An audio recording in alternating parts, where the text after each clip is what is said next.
Indrajit study point में आप सभी का स्वागत है। हम पढ़ रहे एनसीईआरटी क्लास 10 अध्याय 3 टोपी शुक्ला भाग 2, जिसमें हम जानते हैं कि आगे बीवी मर गई तो उसके बाद से क्या हुआ था। मतलब इरफान की दादी मरी तो फिर आगे क्या हुआ। इरफान तब चौथे में पढ़ता था। कब? चौथे में पढ़ता था और टोपी से उसकी मुलाकात हो चुकी थी। उस समय इरफान को अपनी दादी से बड़ा प्यार था, बहुत प्यार करता था। प्यार तो उसे अपने अब्बू, अपनी अम्मी, अपनी बाजी मतलब दीदी, बाजी का मतलब होता है दीदी। देखो नीचे 16 नंबर पर दिया ना, बड़ी बहन, तो बड़ी बहन और छोटी बहन नजहत, नजहत से भी उसे बहुत प्यार था, बहुत पसंद करता था। ठीक है, परंतु दादी से वह जरा ज्यादा प्यार किया करता था, दादी को ज्यादा मानता था। अम्मी तो कभी कभार डांट मार लिया करती थी, कभी कभी डांट भी दिया करती थी। बाजी का भी यही हालत था, वही डांट दिया करती थी। अब्बू भी कभी कभार घर को कचहरी समझकर फैसला सुनाने लगते थे। कचहरी मतलब कोर्ट, तो वो क्या थे, एक तरह से उनकी पोस्टिंग होती थी, तो वो डीएम बाबू थे, यहाँ के कलेक्टर थे, इसलिए वह डांट दिया करते थे और घर में ही कचहरी चालू हो जाती थी। अब पता नहीं वो क्या थे, ये नहीं पता, लेकिन फिर उसके बाद से वहां पर कलेक्टर रहने आए थे। तो कलेक्टर के घर खाली होता है तब ना उसमें कलेक्टर आता है, तो बात यही है। समझ कर फैसला सुनाने लगते थे। चलो भैया कोई बात नहीं। नजहत को जब मौका मिलता उसकी कॉपियों पर तस्वीरें बनाने लगती थी। जो छोटी बहन थी वो उसके कॉपियों पर तस्वीरें बनाने लगती थी। बस एक दादी थी जिन्होंने कभी उनका दिल नहीं दुखाया। वह रात को भी उसे बहराम डाकू, अनार परी, अरह बुर्ज, अमीर हमजा, गुलब कावली, ये सब कहानी उनको सुनाते रहती थी। हातिम ताई, पंच फुल्ला, रानी की कहानी सुनाया करती थी। दादी से इसीलिए खुशी होती थी क्योंकि दादी कहानी सुनाया करती थी।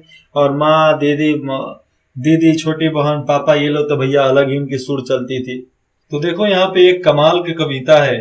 सोता है संसार, जगता है परवरदिगार, आंखों की देखी नहीं करती, कानों की सुनी करती हूँ कि एक मुल्क में एक बादशाह है। देखो यहाँ पर कहा क्या जा रहा है, जब संसार पूरा सो जाता है उस समय पाक परवरदिगार मतलब एक अल्लाह भगवान, वो सब ऊपर से देखते रहते हैं।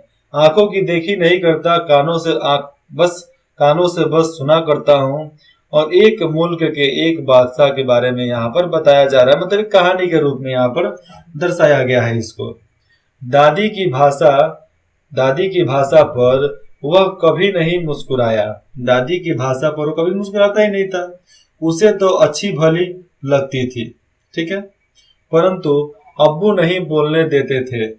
दादी की भाषा अब्बू बोलने नहीं देते थे क्योंकि दादी पूरब की बोलने वाली थी, भोजपुरी बोलती थी और इनको पचता नहीं था। और जब वह दादी से इसकी शिकायत करता तो वह हंस पड़ती। तो यहाँ पर हंसते हंसते दादी बोलती, मेरा क्या है बेटा, मतलब एक बिहारी भाषा में बोला जा रहा है, मेरा क्या है बेटा। अनपढ़ गवारन की बोली तो काहे को बोले लगी हो, मतलब अनपढ़ गंवार की बोली तुम क्यों बोल रहे, तू अपने अब्बा की ही बोली बोलो, अब्बा जैसा बोल रहा है वैसा बोलो। बात खत्म हो जाती और कहानी शुरू हो जाती थी। तो वो बादशाह का बोलते थे, तो वो बादशाह का किसी की तो तुरंत एक ठो हिरन मार लिया वा। मतलब वो बादशाह बोला किसी के एक हिरन को मार लिया वा। यही बोली टोपी के दिल में उतर गई थी और टोपी भी यही कहानी सुना करता था और यही बोली सुना करता था। इरफान की दादी उससे अपनी माँ की पार्टी की दिखाई देती थी, माँ के जैसे ही दिखाई देती थी इरफान की दादी। अब देखो आगे, अपनी दादी से तो उसे नफरत थी, बहुत ज्यादा नफरत करता था अपने दादी से, क्योंकि वो बोलता था इरफान की दादी उसे अपनी माँ की पार्टी सी दिखाई देती थी, माँ की जैसी ही समझ में आती थी, लेकिन दादी से अपनी नफरत करता था। कौन? टोपी शुक्ला। टोपी अपने दादी से खूब नफरत करता था। जाने कैसी भाषा बोलती है। इरफान के अब्बू और उसकी भाषा एक थी और इरफान की अब्बू की भाषा और टोपी की नहीं, इरफान की पिता का, अब्बू का भाषा और उसकी दादी का भाषा एक जैसा था, इसलिए समझ में आता ही नहीं था। वह जब इरफान के घर जाता तो उसकी दादी ही के पास बैठने की कोशिश करता, केवल दादी के पास। इरफान की अम्मी और बाजी से वह बातचीत करने की कभी कोशिश ही न करता था, क्योंकि उनसे बात करने से कोई फायदा नहीं है। वे दोनों अलबत्ता, अलबत्ता का मतलब क्या होता है, देखो नीचे, अलबत्ता का मतलब होता है बल्कि। वे दोनों बल्कि उसकी बोली पर हंसने के लिए उससे छेड़ती, परंतु बाकी वो दोनों जो थे, अब्बू और उसकी अम्मी, उसकी बोली पर हंसते और छेड़ते हुए, परंतु जब हंसते हंसते वो छेड़ने लगते थे, छेड़ती, परंतु जब बात बढ़ने लगती तो दादी बीच बचाव करवा देती थी, बीच में सुलह करवा देती थी। तो काहे को जाते उन सबन के पास, मतलब क्यों जाते हो सबके पास, मुंह पुटावे को झाड़ू मारे, मतलब ऐसे लोगों को झाड़ू मारे हटाओ यार, कोई दिक्कत नहीं, मत जाना उन सबके पास। चल इधर आ, वह डॉक्टर कहीं का, मतलब वो बोलते थे वह डॉक्टर कहीं का भाई, परंतु हर शब्द शक्कर का खिलौना बन जाता था। जो भी शब्द था एक शक्कर का मतलब मीठा खिलौना बन जाता था। आगे देखते हैं, अमावट। अमावट जो आम जैसा लगता नहीं था, आप मार्केट में देखोगे अमावट दिखता था, लेकिन अमावट बन जाता था। एक खास तरह की मिठाई बन जाती थी जो लाल लाल आपको मार्केट में दिख जाएगी। तलवी, यहाँ पर तलवी का मतलब तलवी बन जाता था। तलवी कितना नंबर था, 22 नंबर ना। तलवी बन जाता था मतलब तिल का लड्डू बन जाता था। देखो अमावट का मतलब होता है पके आम के रस को सुखाकर बनाई गई मोटी परत, उसको अमावट बोलते हैं। लेकिन आज का अमावट थोड़ा बहुत ज्यादा मिलावटी आने लगा है, खाने लायक नहीं है। तो अमावट बन जाता था और वह चुपचाप उनके पास चला जाता था दादी से कहानी सुनने के लिए। तेरी अम्मा क्या कर रही है, दादी पूछी कि तेरी माँ क्या कर रही है। तो अम्मा शब्द भी उसने पहली बार, टोपी ने पहली बार सुनी थी उस समय, और उसको अच्छा भी लगा। दादी हमेशा, वो लोग तो माता जी, हिंदुस्तान के जितने भी हिंदू परिवार थे लोग माता जी बोला करते थे, बड़े सभ्य लोग जो थे माता जी बोलते थे, और बिहार में माई माई माई लोग माई अम्मा यही चलता था। दादी हमेशा यहीं से बात शुरू करती। पहले तो वह चकरा जाता कि यह अम्मा क्या होता है, मतलब उसको पता ही नहीं था कि अम्मा मतलब होता क्या है, अम्मा मतलब माँ होता है, उसको बाद में मालूम चला। फिर वह समझ गया कि माता जी को कहते हैं अम्मा, ठीक है। यह शब्द उसे अच्छा लगा, अम्मा। वह इस शब्द को गुड़ की डली की तरह चुगलाता रहा, मतलब जिस तरह गुड़ खा के मुंह में नहीं चुगलाते हैं मीठा खाकर, तो वैसे ही चुगलाता रहा, अम्मा अम्मा अम्मा अम्मा अम्मा अब्बू बाजी, अम्मा अब्बू बाजी, अम्मा अब्बू बाजी। तो अम्मा मतलब माई, माँ, और अब्बू मतलब पिता, बाबूजी, और बाजी मतलब होता है बड़ी बहन, दीदी, ताई भी बोलते हैं उनको। फिर एक दिन गजब हो गया। क्या हुआ, डॉक्टर भृगु नारायण शुक्ला, मतलब टोपी के पिताजी, डॉक्टर भृगु नारायण शुक्ला नीले तेल वाले के घर में भी 20वीं सदी प्रवेश कर चुकी थी। वहां पर भी 20वीं सदी की प्रवेश हो गई थी। 20वीं सदी क्या होता है, 20वीं सदी मतलब ये लोग 2000 के करीब में आ गए थे। यानी खाना मेज कुर्सी पर होता था। अब देखो, खाना खाने के लिए पहले लोग भुइयां बैठते थे, लेकिन जैसे लोग 20वीं सदी मतलब एडवांस्ड टेक्नोलॉजी में आए तो उस समय लोग टेबल कुर्सी पर बैठ कर खाने लगे। लगती तो थालियां ही थी, परंतु चौके पर थी। देखो थालियां ही पहले भी थाली लगती थी, अभी भी थाली ही लगती है, पर पहले जमीन पर लगता था, आज चौके मतलब एक टेबल पर लगता है। उसी दिन ऐसा हुआ कि बैगन का भरता उसे जरा ज्यादा अच्छा लगा, और ज्यादा अच्छा लगा तो राम दुलारी खाना परोस रही थी। टोपी ने कहा, राम दुलारी खाना परोस रही थी, टोपी की माँ थी राम दुलारी, ठीक है, नहीं, राम दुलारी के बारे में बाद में बताते हैं। तो टोपी ने कहा, अम्मी जरा बैगन का भरता दो। तो राम दुलारी कौन थी, उसकी माँ थी, तब ना अम्मी बोला। तो अम्मी जरा बैगन का भरता। अम्मी अम्मी मेज पर जितने हाथ थे रुक गए। मेज पर बैठ कर जितने लोग खाना खा रहे थे सब रुक गए। जितनी आंखें थी वे टोपी के चेहरे की तरफ जम गई। अम्मी ये कहां से सीखा बे? अम्मी यह शब्द इस घर में कैसे आया?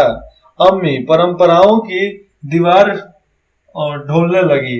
अब देखो, परंपरा की जो दीवार थी माता जी से अम्मी, अब तो पूरा परिवार, मतलब घर की दीवारें ऐसा लगता था कि डोल जाएगी, परंपराएं हिल गया पूरा। ये लफ्ज तुमने कहाँ सीखा? पूछा गया उनसे कि ये शब्द कहाँ से सीखा। सुभद्रा देवी ने सवाल किया। सुभद्रा देवी मतलब उसकी दादी ने यह सवाल किया था। देखो, यहाँ पर टेबल पर खाना खाया जा रहा है, उसकी माँ खाना परोस रही है, बच्चे ने यहाँ पर अम्मी बोल दिया, दादी की खून खौल बैठी। अब आगे क्या होता है आगे समझो। लफ्ज, टोपी ने आंखें नीची, बोलकर टोपी ने आंखें नीचे कर ली। लफ्ज का होता है माँ, मतलब इसका मतलब होता है माँ। ये अम्मी कहना तुमको किसने सिखाया? दादी गर्जी, मतलब दादी गुस्सा जोर से बोली कि यह शब्द तुमको किसने सिखाया? ई हम इफान के घर सीखे हैं। ई हम इफान से सीखा है। ये कौन बोला? टोपी ने बोला। उसका पूरा नाम क्या है? ये हम ना जानते हैं, मतलब हम उसके बारे में नहीं जानते हैं। मैं कौनो मियाँ के वो छोड़े, यहाँ पर लिखा गया है ते कौनो मियाँ के लड़का से दोस्ती कैले बारे का रे, मतलब तू कौनो लड़का मियाँ के, मतलब मुसलमान के लड़का से दोस्ती किया होगा। यहाँ पर बोल रहा था, बिहारी भाषा में बोला जा रहा है, ते कोनो मियाँ के लड़का से दोस्ती कैले बाकारे, मतलब यहाँ पर बिहारी में ट्यूनिंग होता है कारे। तो राम दुलारी की आत्मा गनगना गई। अब राम दुलारी, उसकी माँ की आत्मा हिल गई। बहू, तुमसे कितनी बार कहूं कि मेरे सामने गंवारों की यह जबान न बोला करो। फिर ये कौन बोला था? राम दुलारी ने बोला था, ते कोनो मियाँ के लड़का से दोस्ती कैले बारे का रे। तो राम दुलारी को उसकी दादी ने सुना दिया कि ये सब बात यहाँ पर गंवारों की जबान मत बोला करो, मतलब हम लोग बिहारी लोग गंवार हो गए। गजब की बात है भैया। सुभद्रा देवी जो थी उसकी दादी, टोपी की दादी, राम दुलारी पर बरस पड़ी कि तुम्हारे वजह से बिगड़ रहा है, संभाल लो नहीं तो बिगड़ जाएगा।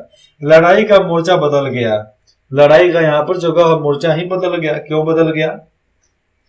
दूसरी लड़ाई के दिन थे। अब देखो यहाँ पर दूसरी लड़ाई के दिन थे, इसलिए जब डॉक्टर भृगु नारायण नीले तेल वाले को यह पता चला कि टोपी ने कलेक्टर साहब के, मतलब वो इफान जो था वो कलेक्टर का बेटा था, तो कलेक्टर साहब के लड़के से दोस्ती गांठ ली है, मतलब दोस्ती कर ली है, तो वह अपना गुस्सा पी गए, क्योंकि वो कलेक्टर का बेटा था भैया।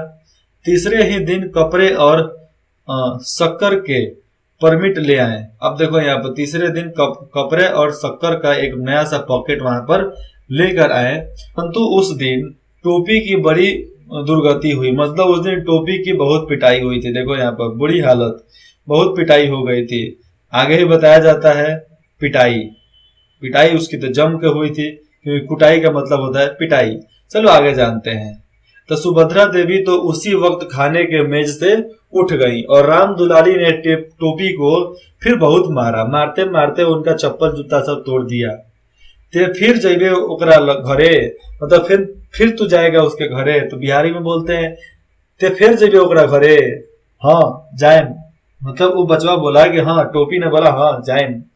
अरे तोहरे हाँ में लुकारा आगे माटी मिलाऊ, यहाँ पर बोला जा रहा है अरे तोहरा हाँ में लुकारा आगे माटी मिलाऊ, मतलब तुम्हारे हाँ में माटी मिलाऊं। ये सब थोड़ा उल्टा सीधा यहाँ पर भी बोला जाता है। आगे सुनते हैं। राम दुलारी मरते मरते थक गई, क्योंकि मारते मारते थकना तो आम बात है, तो मारते मारते राम दुलारी थक गई, परंतु टोपी ने यह नहीं कहा कि वह इफान के घर नहीं जाएगा। मुन्नी बाबू और भैरव उसकी कुटाई का तमाशा देख रहे थे। मुन्नी बाबू और भैरव नौकर थे, सॉरी नौकर नहीं, उसके भाई जैसे ही थे, तो वहां पर कुटाई देख रहे थे, उसकी पिटाई खूब हो रहा था, वही तमाशा देख रहे थे। हम एक दिन एक और रहीम कबाबची रहीम कबाबची की दुकान पर कबाब खाते हुए देखा रहा। मुन्नी बाबू ने टुकड़ा लगाया।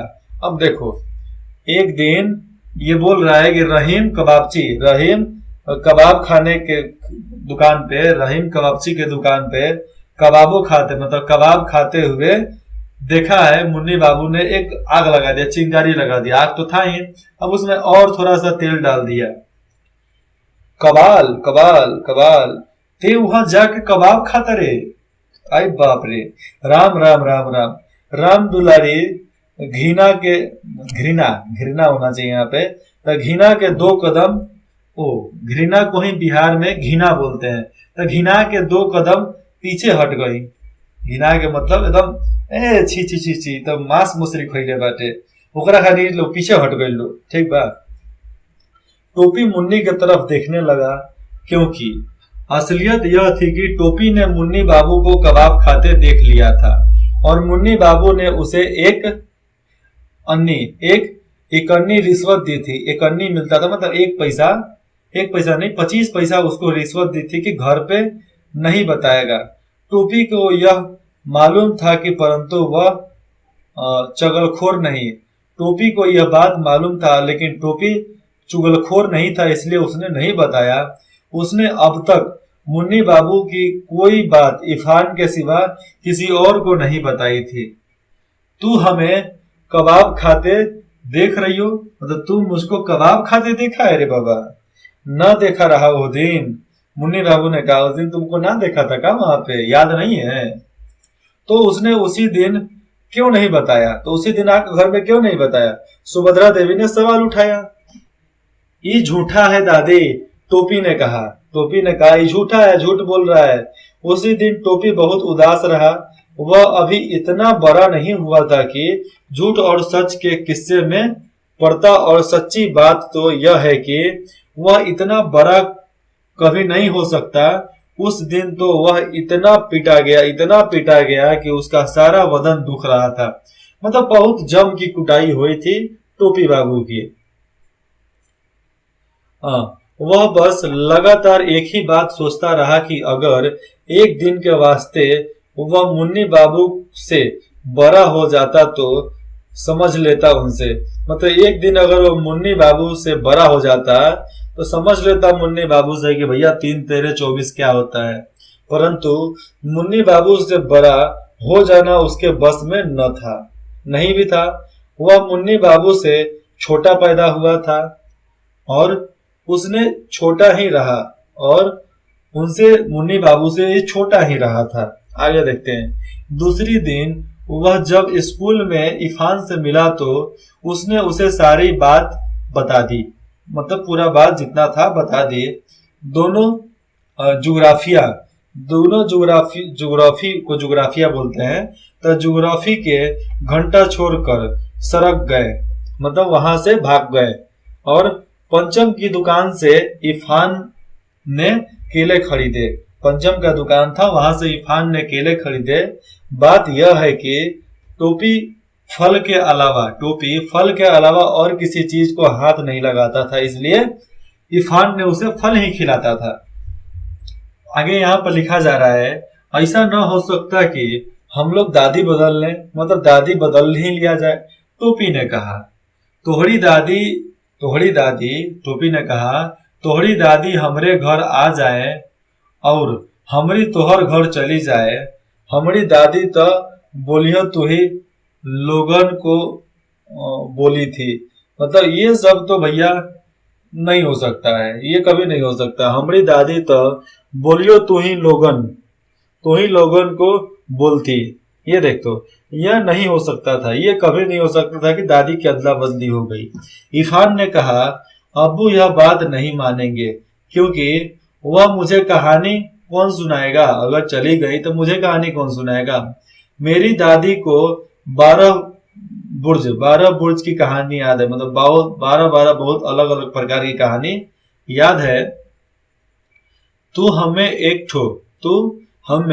ठो दादियों न दे सकियो। मतलब ये बोल रहा है इरफान से, तू हमरो एगो दादियों ना दे सकियो। टोपी ने खुद अपने दिल की टोपी ने खुद अपने दिल के टूटे हुए आवाज सुनी और उसके बाद बोला, आज मेरी दादी है, वह मेरी अब्बू की अम्मी भी है, वह मेरी दादी भी है जो मेरे अब्बू की अम्मी भी है। मेरी दादी तो ठीक, तो मेरे अब्बू का क्या? इरफान ने कहा।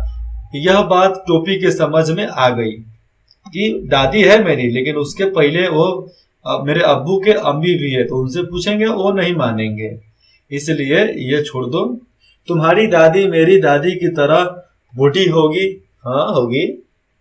तो ये बात यहाँ पर है। इरफान ने पूछा कि क्या तुम्हारी दादी बूढ़ी होगी? हाँ।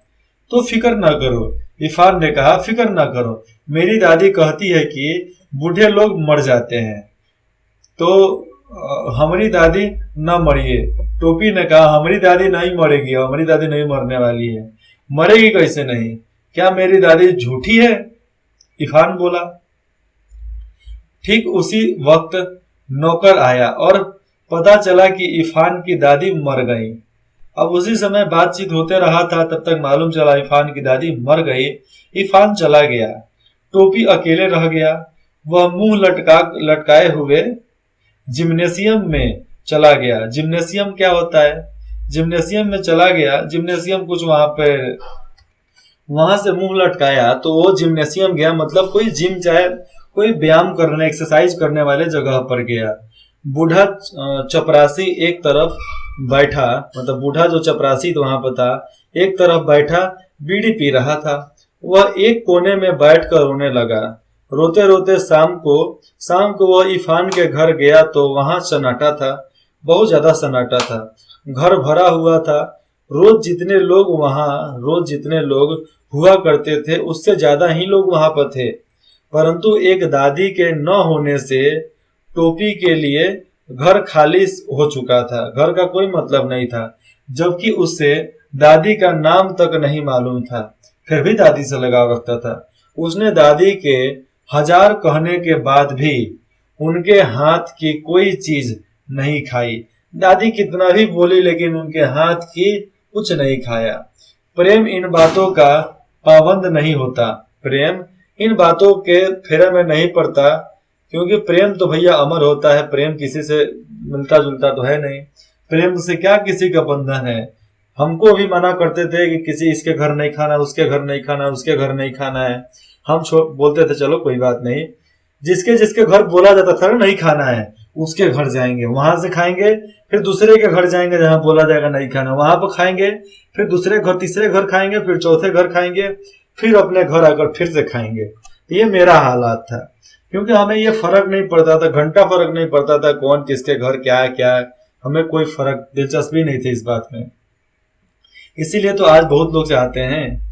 टोपी और दादी में एक ऐसा ही संबंध हो चुका था, एक तरह से नहीं प्रेम का संबंध होता है, तो टोपी और इरफान के दादी में एक ऐसा ही संबंध हो चुका था। इरफान के दादा जीवित होते तो वह भी इस संबंध को बिल्कुल उसी तरह न समझ पाते जैसे टोपी के घर वालों ने न समझ पाए थे। जैसे टोपी के घर वाले नहीं समझ पाए थे, उसी तरह इरफान के दादा भी नहीं समझ पाते। दोनों अलग अलग अधूरे थे। दोनों बड़े बड़े मौलवी पंडित थे, लेकिन किसी को रद्दी भर भी मतलब भाषा किसी चीज का नॉलेज ज्ञान नहीं था उनके पास। एक ने दूसरे को पूरा कर दिया था, दोनों प्यासे थे, बस एक ने दूसरे की प्यास बुझा दी थी। दोनों अपने घरों में अजनबी और भरे घर में अकेले थे। दोनों अपने अपने घरों में अकेले थे। दोनों ने एक दूसरे का अकेलापन मिटा दिया था। एक 72 बरस की थी और दूसरा 8 साल का था। दादी कितने की थी? 72 बरस की थी, और दूसरा ये बच्चे जो थे 8 साल के थे। तब भी देखो कितने लगाव थे इन सब के अंदर में। तेरी दादी की जगह मेरी दादी मर गई होती तो ठीक भया होता। कौन? टोपी ने बोला मेरी दादी के जगह पर, टोपी बोलता है इरफान तेरी दादी के जगह पर अगर मेरी दादी मर गई होती तो अच्छा होता। टोपी ने इरफान को परसा दिया, मतलब उनको सहानुभूति दी। किसको? इरफान को दिया। इसके बारे में देखते हैं कि आगे क्या क्या होता है, आगे कैसे कैसे मरम्मत इसमें किए जाते हैं। मजा आएगा आपको भी सुनने में। तो चलिए लेते हैं एक छोटा सा भाग को आगे बढ़ा देते हैं। तो भाग 3 में सीखने को मिलेगा इसके बारे में। तो इंद्रजीत स्टडी पॉइंट में जुड़ने के लिए आप सभी का बहुत बहुत धन्यवाद। हमें इंतजार रहेगा आपके कमेंट का, प्यारे प्यारे कमेंट का, कि आपको यह कहानी कैसा लगता है। भले कैसा भी लगे, जरूर बताना कैसा लगता है। ठीक है, धन्यवाद।